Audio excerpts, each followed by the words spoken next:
Few episodes in Roman history illuminate the ruthless entanglement of power, greed, and law as vividly as the trial of Gaius Verres.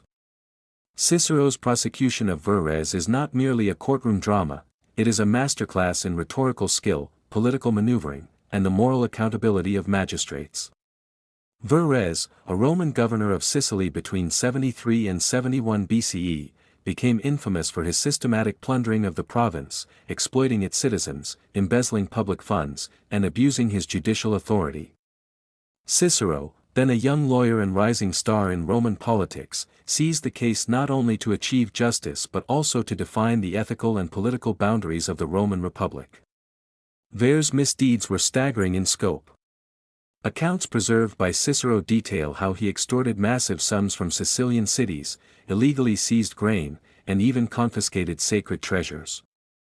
More than mere theft, his administration was a study in intimidation. Local elites lived under a constant threat of false accusations, arbitrary imprisonment, and excessive fines.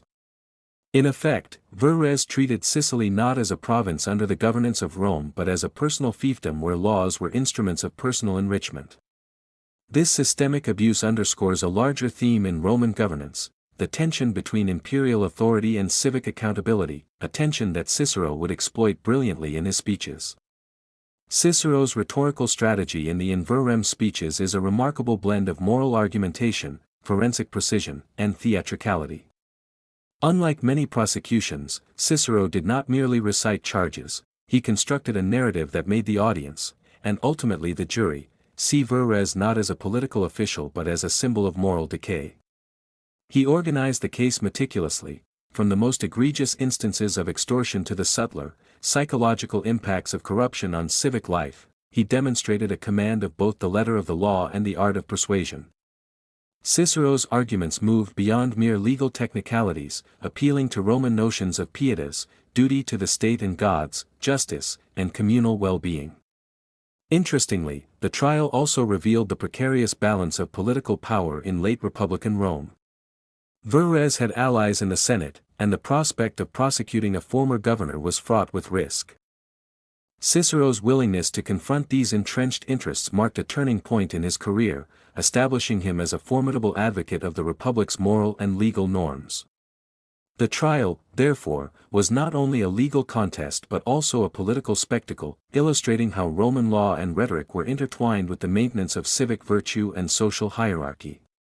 Verres' defense initially aimed to delay proceedings, relying on political connections to intimidate witnesses and weaken Cicero's case.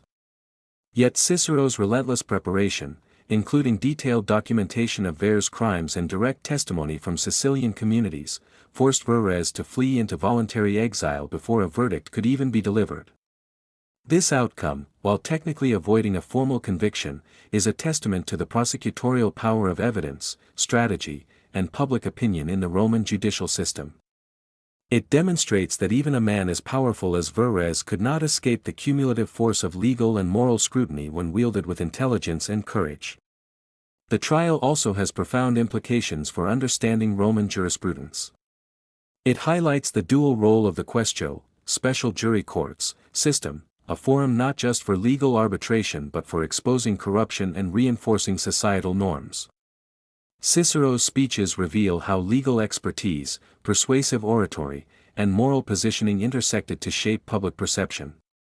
In a broader sense, the trial of Verres exemplifies how law functioned as a tool for civic accountability in an era where official misconduct was widespread and often shielded by political patronage. Moreover, Cicero's Verrem provides invaluable historical insight into provincial administration in the Roman Republic. Sicily, a key granary for Rome, suffered immensely under Verres' exploitation. Cicero's speeches preserve details of economic extortion, cultural appropriation, and administrative malpractice that would otherwise have been lost.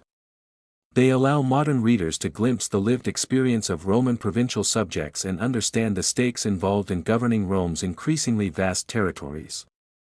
The case underscores how corruption at the top could ripple down to devastate entire communities, a lesson as relevant today as it was over 2 millennia ago. Cicero's triumph in this case also had lasting repercussions for his career and for Roman political culture. By exposing Verres, he positioned himself as a defender of justice and a champion of public morality, earning both popular acclaim and political capital. The trial reinforced the idea that even in a society dominated by elites, legal institutions could, under the right circumstances, check abuse and assert civic values. For posterity, Cicero's speeches stand as a literary and rhetorical monument, demonstrating the enduring power of the law when paired with skillful advocacy and ethical vision. In conclusion, the trial of Gaius Verres is far more than a story of individual corruption. It is a case study in the mechanics of power, the role of law in maintaining civic order, and the art of persuasion in Roman society. Cicero's In Verrem remains a masterpiece not only for its legal brilliance but for its moral resonance, illuminating the consequences of unchecked authority and the enduring necessity of accountability.